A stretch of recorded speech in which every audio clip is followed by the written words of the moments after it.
The Duffer Brothers dive deep into the emotional Stranger Things series finale. This article contains major character or plot details. Stranger Things creators Matt and Ross Duffer knew well before the final credits rolled that their epic story would conclude with a closed door. In the finale, which is now streaming on Netflix, Max, Sadie Sink, Lucas, Caleb McLaughlin, Dustin, Gaten Matarazzo, Will, Noah Schnapp, and Mike, Finn Wolfhard, ascend the steps of the Wheelers' basement after completing their final Dungeons & Dragons campaign, and Mike shuts the door to close out the series. The Duffer Brothers had been sitting with the idea for that definitive ending for a very long time. Matt Duffer tells Tudum, as each member of the party exits the basement, "That's them leaving their childhood behind," he explains. I think Finn, Wolfhard, gave a really beautiful performance there because you see him go through this real grief and sadness about leaving it behind, before landing on a bittersweet happiness. When Mike's younger sister Holly and her friends race past the crew to start their own D&D game, Mike understands what's about to happen. It is their time to leave it behind and pass the torch to the next group of kids. For Ross Duffer, that sentimental moment is also about Mike remembering all the joys that he had as a kid. Those memories will always be there for him, but it's time to move on. The next generation, who can be heard playing in the background, will go on to have their own amazing childhood. But our story is over once Mike shuts that door. With the Stranger Things journey now completed, the Duffer Brothers are opening up about how the emotional final chapter came together. Keep reading for a deep dive into where your favorite crew landed, Steve's near-death experience, those eye-opening revelations about Vecna, and more in the final episode, titled The Right Side Up. Stranger Things begins with a Dungeons & Dragons game and ends with the party playing their final campaign in the Wheelers' basement. Why did you wrap the series on that note? Ross Duffer, that's been planned for a very long time. It felt right to go full circle. This is about this group of characters saying goodbye to their childhood. That basement, specifically the Dungeons & Dragons game, represents their childhoods, and it's how we first met them as an audience. To say goodbye to it, you have to play one last time. It was such a blast shooting, and it really reminded us of the first day on set when we filmed the kids playing D&D in Season 1. That was the first thing we ever shot, and it felt appropriate that this would be the last thing we ever shot. We even tried to mimic with the camera what we had done back in Season 1 all those years ago. Matt Duffer, it was very emotional and nostalgic to shoot that scene. What was happening on the day of filming and what the actors were feeling and what we were feeling very much mirrored the scene. We're really happy with how it turned out. Before the Upside Down collapses, Hopper, David Harbour, delivers a moving speech asking Eleven, Millie Bobby Brown, to promise that she'll fight to survive. Later, Eleven delivers her own monologue, calling on Hopper to trust that she'll make the right choice for herself. What's the significance of both moments, and why was it important for them to mirror each other? Ross Duffer, Hopper's speech in some ways was us articulating how we and a lot of the writers felt when we were discussing Eleven. She's been through so much over the years, and we wanted someone to communicate that to her as she's trying to make this decision about what her life, if any, exists at the end of all this if they manage to defeat Vecna. With Eleven's speech to Hopper, he's been a great father figure, but he's been very overprotective because he's lost a daughter before, and he's so fearful of that. As a result, he's not allowing her to make her own decisions or to really grow into an adult. Matt Duffer, a lot of the finale is about growing up.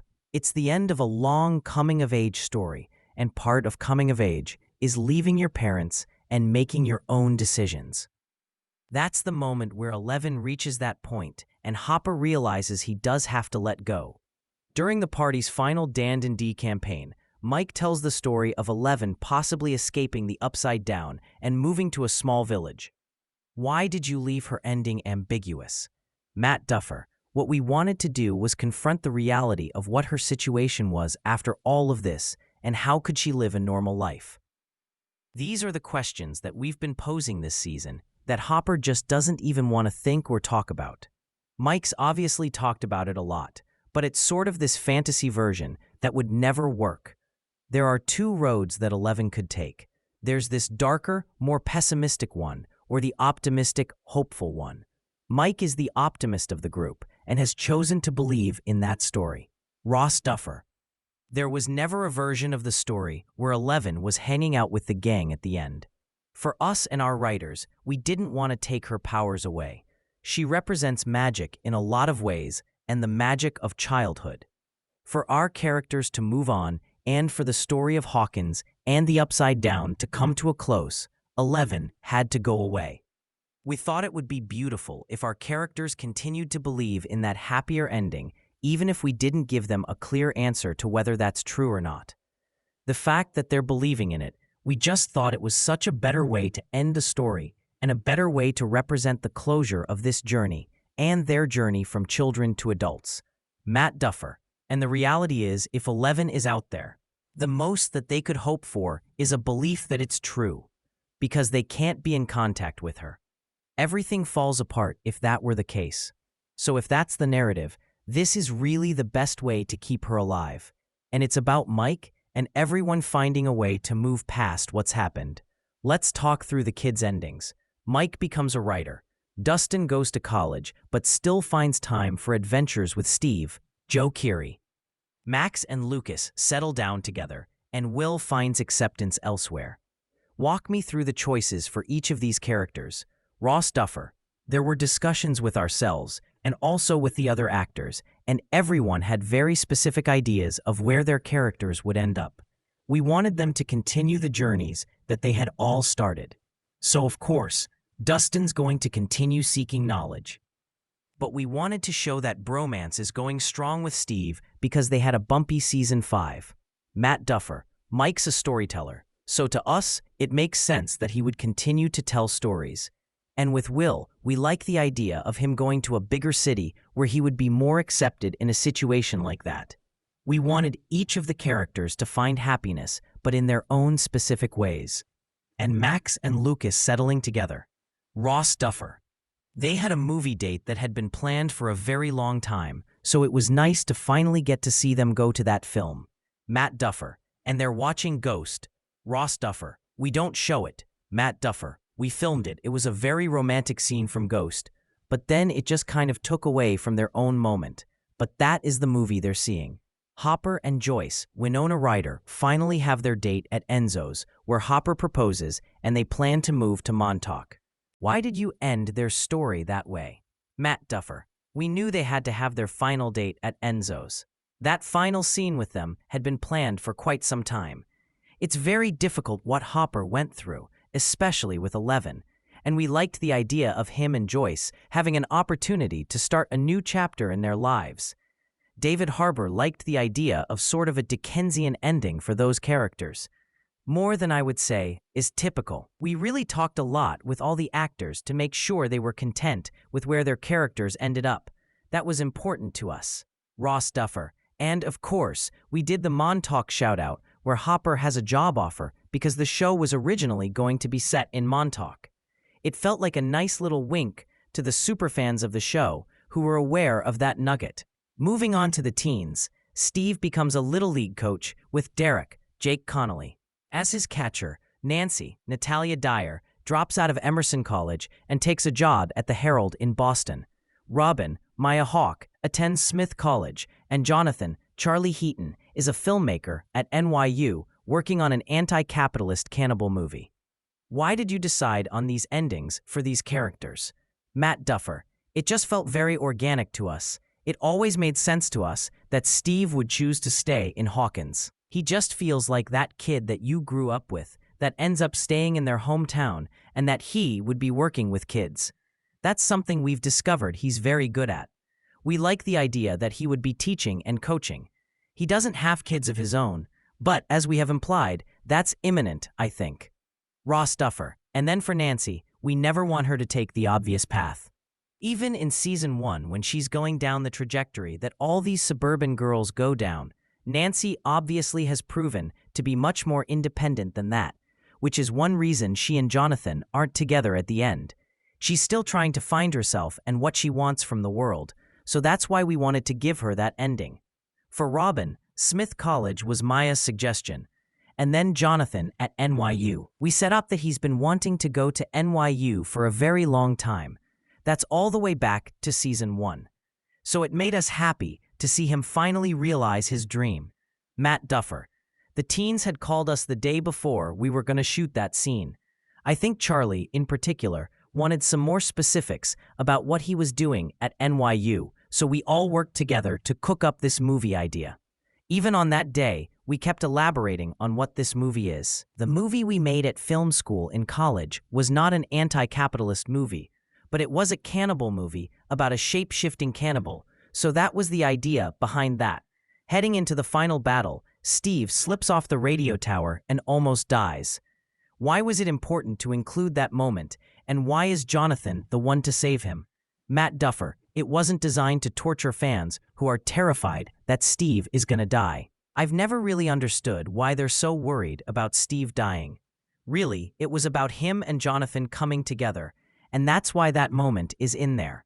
We wanted those two to find common ground by the end of the series, and it leads to that conversation they have in the abyss, where they finally open up about their feelings and their conflict as it relates to Nancy. And Joe and Charlie in real life are very close, and we wanted to tap into that bromance and have that reflected on screen in some way. We wanted the least likely person to save Steve. Ross Duffer. We needed to make sure that by the time we got to the final battle, any conflicts were resolved because they really needed to work together as a team. Steve and Jonathan were the last remaining source of tension within the group, and so we realized we had to resolve that before they would be able to defeat Vecna and the Mind Flayer. This final episode reveals more about Vecna's backstory, how he was possessed by the Mind Flayer and insistent that it was his choice and that he's not being controlled like Will suggested. What were you signaling to fans about Henry at that moment? Ross Duffer. We did discuss with the writer's room if he could have a Billy Dacre Montgomery moment where he turns against the Mind Flayer in a Darth Vader type situation. But the more we talked about it with the writers and with Jamie Campbell Bower, he's gone so far at this point to get here, he has to justify everything he's done. And the only way to justify that is to go, I chose this and I believe in this still. Even though he is shaken by seeing this memory, he's too far gone at this point to turn against the Mind Flayer. But we wanted to leave it up to the audience in terms of whether young Henry did choose this, or whether it was simply the Mind Flayer controlling him from beginning to end. But ultimately, in terms of where Henry goes, it doesn't matter, because he chooses the side of the Mind Flayer at the end of the day. During the cave scene, we get a better understanding of who Vecna is. And some of those moments are depicted in the play Stranger Things: The First Shadow. Why was it important to show his backstory in that way in the show? Matt Duffer. When we were talking about the play and trying to figure out what story would be worth telling, we thought Henry's story was the most interesting one in which we didn't have enough time to fully explore in the show. We always knew we were going to have the moment where you see the moment that he connects with the Mind Flayer. But we were interested in what happens after that moment, his struggles in terms of whether he fights off or embraces the Mind Flayer. And we thought that was rich territory for the play to explore, and it was a way of continuing his story and giving the audience a little more insight into his backstory without making it the central viewing for Season 5. Because it is its own standalone piece. I like that more people are seeking out the play, though, because it does give you a little bit more insight into his psychology. Ross Duffer. Once you've seen the finale, it'll be interesting to watch the play with that knowledge, because right now, everyone's seen it without knowing how all the dots connect. Dustin delivers a rebellious valedictorian speech at the gang's high school graduation. Why was it essential for him to have that moment, and how much of it was inspired by Eddie, Joseph Quinn? Ross Duffer. A lot of it was inspired by Eddie, even at the end where he rips the diploma and flips off the principal, which is something that Eddie said he wanted to do. A lot of it is honoring Eddie and what Hellfire had been.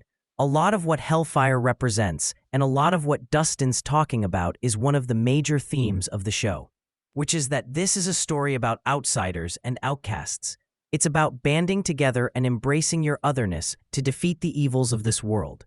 Matt Duffer. So much of the show is about unlikely friendships.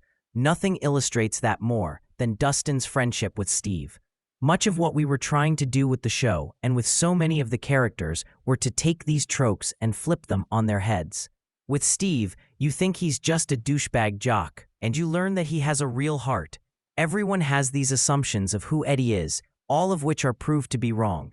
The point of Dustin's speech is that because of everything that happened, it thrust people together who never would have interacted in the first place and enriched their lives because of that. I think many people in this world are unfairly judged just because of the way they look or the way they're perceived. We like the idea that so many of the characters transcend what you might initially think of them. Derek is another good example. Everybody thinks they know exactly who Derek is and realize he's a good, courageous kid with a heart if you just take the time to get to know him. Why did you bring back Heroes for the finale credits? Ross Duffer. We've obviously used the Peter Gabriel cover of it in previous seasons. And it was actually Joe Keery who suggested that we do the David Bowie version, which we've never used on the show, for the end.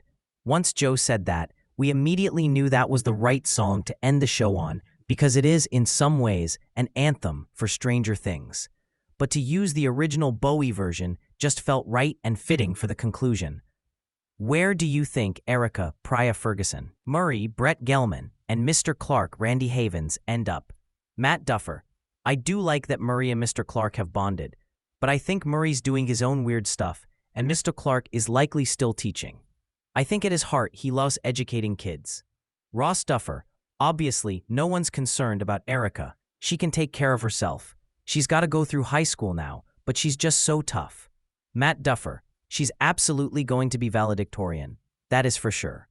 What happens beyond that, I don't know. She can go where she wants to go. This interview has been edited for clarity and length. Complete the journey. Stream all 5 seasons of Stranger Things now, only on Netflix.